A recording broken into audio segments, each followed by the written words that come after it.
Jacob continued to poke at the rubber-like substance on the bottom of the vessel. Then, to everyone's amazement, he slowly began peeling a thin outer layer from the surface of the vase. The onlookers were shocked.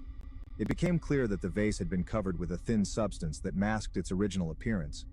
But the technique was so clever that even the two experts had been fooled. Jacob gently turned the vase in his hands and saw a signature on the bottom that had been obscured. This was made by Ken Wood. Can I have a look? Asked Mr. West. His expression changed dramatically, and his voice sounded a little uneasy. Jacob nodded and handed him the vase. Mr. West studied the vase for a moment, and then exclaimed, This is indeed Ken Wood's work. There were several gasps of amazement from the crowd. Although the name meant nothing to either Julian or Jacob, neither of whom knew much about ceramics. Ken Wood was a modern ceramic master. His work was state-of-the-art, clear-cut, colorful, bold, and consisted of lifelike features. His pieces were extremely simple but distinct, especially his blue and white freehand painting techniques. Mr. West's hands trembled with excitement as he inspected the vase and then handed it back to Jacob. Kid, you do have an eye for detail. You're very observant, and you've made me feel a bit silly. I'm just lucky. Mr. West shook his head, knowing that Jacob was being modest. Although Ken Wood's vase is modern, his painting skills are very unique. Any item of his will sell for a very high price. I estimate this vase's value to be $1.4 million. 1.4 million? How about bringing it to the auction? Sounds like a good idea, Cole. Wyatt was furious at how things were turning out. The vase was worth a fortune, and it was his new rival who would benefit. How on earth could two so-called experts misjudge the vase so badly? Mr. West, frustrated and embarrassed, stood up. Maybe. I'm just getting too old for all this. He said as he shook his head and walked out of the room. Everyone could understand how he felt. He was a renowned appraiser, and it was difficult for him to accept that he had made such a big error in judgment. Not long after, the auction began. It was a private auction, attended primarily by rich and influential individuals. Jacob wasn't particularly interested in antiques, so he didn't care much about the auction. But when the items were placed on the table, he looked at them carefully. His Ken Wood porcelain vase was finally sold for $2.5 million. As the auction was handled by Cole and Club Green, Jacob was not charged a handling fee. The item after the vase surprised Jacob. It was a jade statue, about 12 inches tall, and it was said to have the power to ward off evil. But Jacob didn't pay much attention to the statue. It was the base upon which the statue was sitting that intrigued him. A cool aura emanated from it. It seemed to him that it held some kind of spiritual power.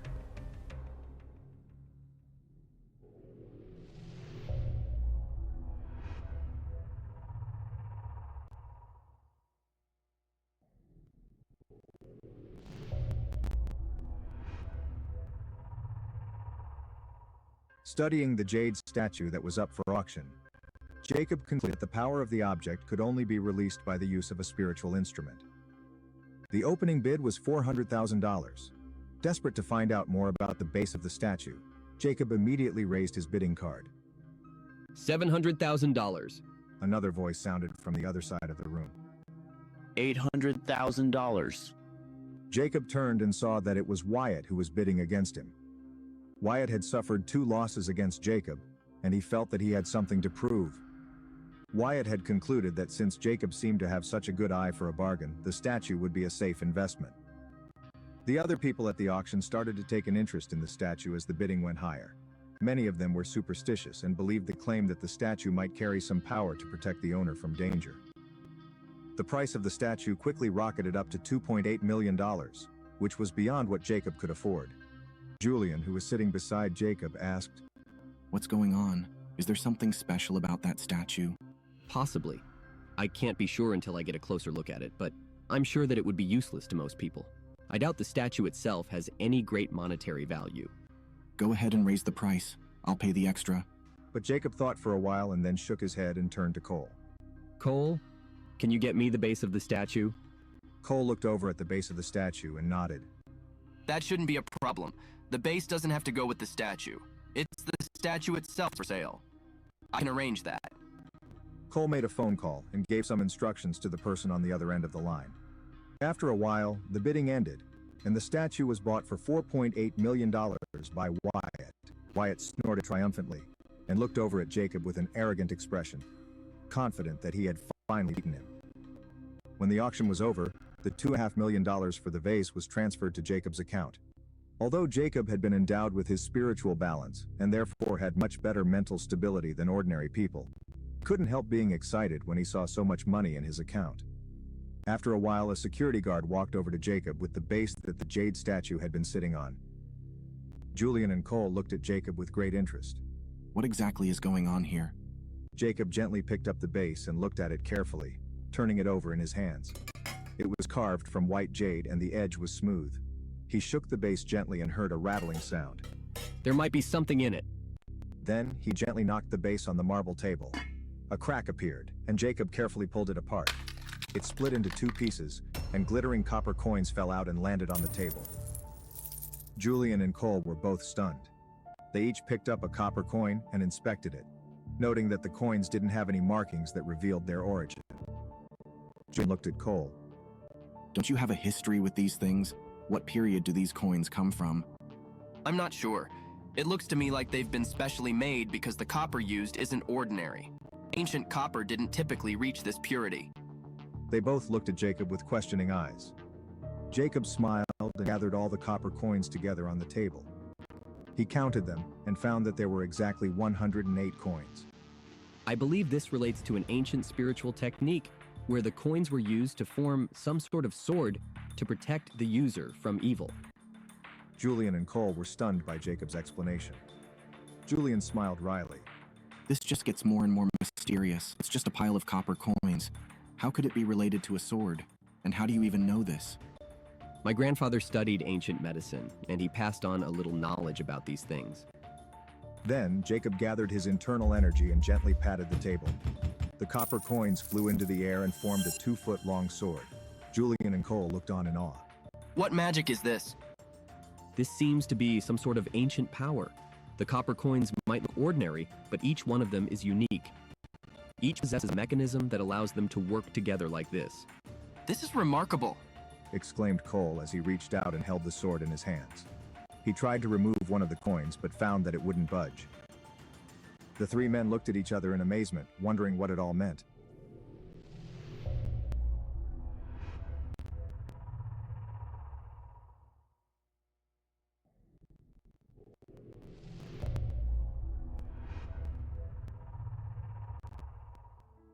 Jacob took the sword from Cole's grasp and then gave it a gentle push. The copper coins immediately fell to the ground with a loud clatter. How did you do that? It's like the copper coins only listen to you. You have to use your inner energy. I know how to use it because I was taught by my grandfather when I was young. Julian and Cole were both convinced by Jacob and looked at him with a newfound respect. As it was getting late, the three men agreed to meet at 10 o'clock the next morning. Julian raised his eyebrows at Jacob and said teasingly, Why don't you go and see your new girlfriend? Jacob smiled. He guessed that Megan had probably woken up, so he said his goodbyes and went to her room. He was pleased to find that Megan was awake. She was wrapped in her duvet and staring blankly at him as he knocked and entered the room. Jacob, She began, but she didn't know what to say. Don't worry. It's all over now. If you want my advice, I'd avoid working in this kind of place in the future. Maybe you should just focus on your studies. Megan nodded. She remembered everything that had happened, and she suddenly felt embarrassed by the advances she had made to Jacob. She avoided his gaze, hoping that he didn't think less of her. Jacob found himself feeling awkward and didn't know what to say to comfort her. I'll come and see you again in the morning. He said, turning to leave. No, don't go. Megan pleaded, sitting up. But as she did so, the duvet slipped off her and exposed the top half of her body. She squealed in shock and quickly covered herself again. Jacob looked away, once again feeling embarrassed. I'm feeling afraid and alone. Will you stay with me? She asked in a quiet voice. Jacob hesitated for a moment. He was worried that Megan had been traumatized by the men who had tried to assault her, and he wanted to do anything he could to make her feel safe. He sat on the edge of the bed, and an awkward silence followed. Although they had known each other in high school, neither of them knew what to say. It was Jacob who finally spoke. So how have you been for the last 2 years? I've been fine, but I still think of you sometimes. Jacob was surprised by her admission and he didn't know what to feel. Once they began talking, they didn't seem able to stop, and before they knew it, the sun was coming up. After sunrise, Megan changed into her regular clothes and threw her uniform in the wastebasket. Then, they went downstairs to have breakfast together. They had talked a lot the night before, and they had become close again. Although neither of them had mentioned taking their friendship to the next level, they both felt that something was changing between them. There was to be a jade exposition at the club that day at 10 o'clock, and the attendees were almost all rich or experts in the trading of precious materials. Although Jacob had made a lot of money the day before, he was aware that neither he nor Megan had clothes formal enough for the event. He decided to get them both some new clothes. There was a shopping mall nearby, which happened to be owned by Tyrell Corporation. After breakfast, Jacob took Megan to the women's clothing department in the mall. Megan was dazzled by the range of elegant clothes, but she knew she couldn't afford to buy anything there, and she looked at the clothes regretfully. Jacob saw Megan staring at a light blue dress. Why not give it a try? It's far too expensive for me. Please try it on. I think you'd look lovely in it. Megan hesitated for a moment before reaching out to touch the fabric. Suddenly, a shrill voice sounded behind them. What do you think you're doing? They both turned around to find a young saleswoman staring at Megan accusingly. My friend would like to try this dress on. Is that a problem? The saleswoman had already concluded that Jacob and Megan were students, and that they wouldn't be able to afford the dress. She frowned before answering. These clothes are very expensive. If you can't afford to buy them, you really shouldn't touch them. Sorry, what did you just say? Forget it, Jacob. Maybe she's right.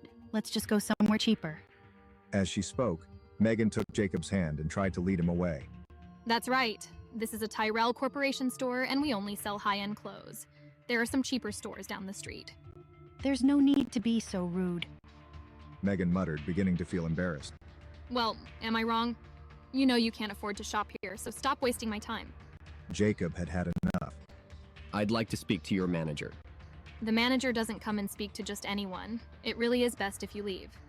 A bald man in his 30s approached. Is there a problem? Oh, Uncle, these two students are wandering around touching the clothes. They clearly can't afford to buy anything here, so I've asked them to leave. How many times have I told you not to judge the customers? Although it was clear the two were related, and the man was trying to train his niece, Jacob sensed that the manager agreed with her. Jacob pointed to the blue dress. Pack that dress up, and that one too, in a size... He looked questioningly at Megan. 6. She replied hesitantly. I'd like to buy them. But, Jacob... Megan exclaimed, afraid that he was acting rashly and wouldn't be able to pay for them. The clothes were worth a lot of money, and the bald man was stunned. He looked at Jacob and Megan suspiciously. Then he smiled professionally and said, Will you be paying by card or cash today? Jacob took out the card that Gavin had given him. Your boss, Mr. Feliciano, gave this card to me. I believe that anything here is available at no charge if I use this card. Are you kidding me? How on earth could you possibly know Mr. Feliciano? Jacob raised his eyebrows and wondered when the woman would realize she would be better off if she stopped talking.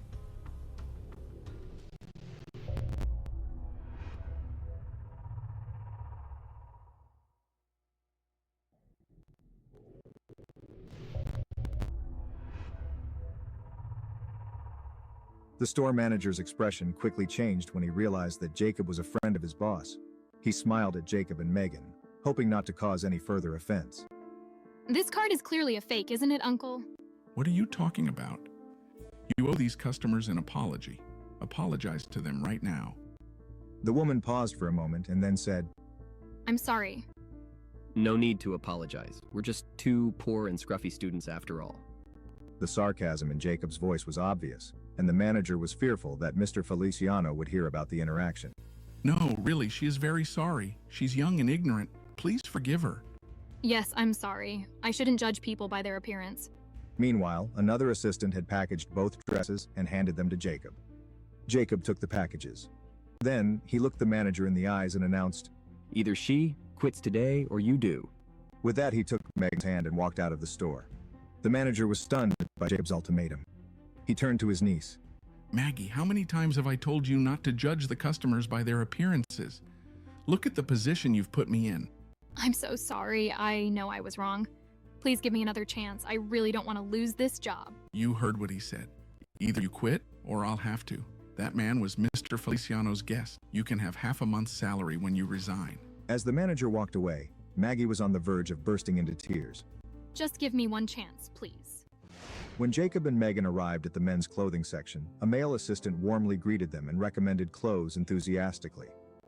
Jacob guessed that the manager from the women's section had phoned ahead to ensure that the same mistake wasn't made again. He bought some smart clothes and finally felt that he was ready for the upcoming event. When Jacob and Megan arrived at the Jade exposition dressed in their new clothes, they both looked smart and elegant. They met Julian there, and Jacob introduced him to Megan. Although he was the host, Cole had not yet appeared. Julian glanced at his watch and noticed that it was almost 10 o'clock. He took out his phone and called Cole. Where are you? There's something strange going on. Meet me on the 6th floor when the exposition starts. Has something happened? There was a car accident. Are you all right? Yeah, I'm fine. It's just a scratch. Julian breathed a sigh of relief. Well, as long as you're sure you're all right. Julian, listen, I need to ask you something. Sure. Your classmate, Jacob, who exactly is he? Julian walked to one side and laughed in a low voice. What do you mean? He's a student at Oakdale Medical University. Why? Is there a problem? Do you know anyone else in his family? His older relatives, for example. Well, I know he lived with his mother. His parents weren't married, so I don't think his father was in the picture. His grandpa's family practiced some kind of ancient traditional medicine. I think that's why he came to study medicine himself. I can tell you this. He's a good guy. I would vouch for him any day. You misunderstand me. I'm going to have to thank him, that's all. See you soon. The event started just as Cole ended the call. Julian walked back over to Jacob and Megan and led them to the 6th floor, explaining that Cole was running late and that the manager would oversee the exposition. There were raw stones everywhere, and each stone had a member of staff standing with it. Since Julian's family was in the jewelry business and had a reputation with jade, he took great interest in the stones, which had been transported from around the world. Jacob knew almost nothing about precious stones, but he was fascinated by their various colors and shapes. Many of them seemed to emit a faint green light, which he felt was somehow linked to spiritual energy. He observed in particular how the emerald and jade seemed to emit the strongest energy. Megan held his hand and looked at the stones with interest. So, do these raw stones contain emeralds? Possibly. As I understand it, the stones are mined and then shipped here to America. Some of them might have jade or other precious gems in them. If you're lucky, you can get rich instantly, or you could lose a lot of money. Do you want to give it a try? No, I don't think I'd have any luck. She felt that something about Jacob had changed. He didn't seem exactly like the person she had once known. Megan's thoughts were interrupted by a loud voice. Noah, what about this one? I have a feeling that there's an emerald inside. Let's try it. Jacob turned around and saw Mia and Noah holding hands and looking at some stones. Jacob noticed that Mia was wearing more makeup than she usually did, and he wondered if she was trying to impress Noah. When Noah spotted Jacob looking at him, his expression darkened.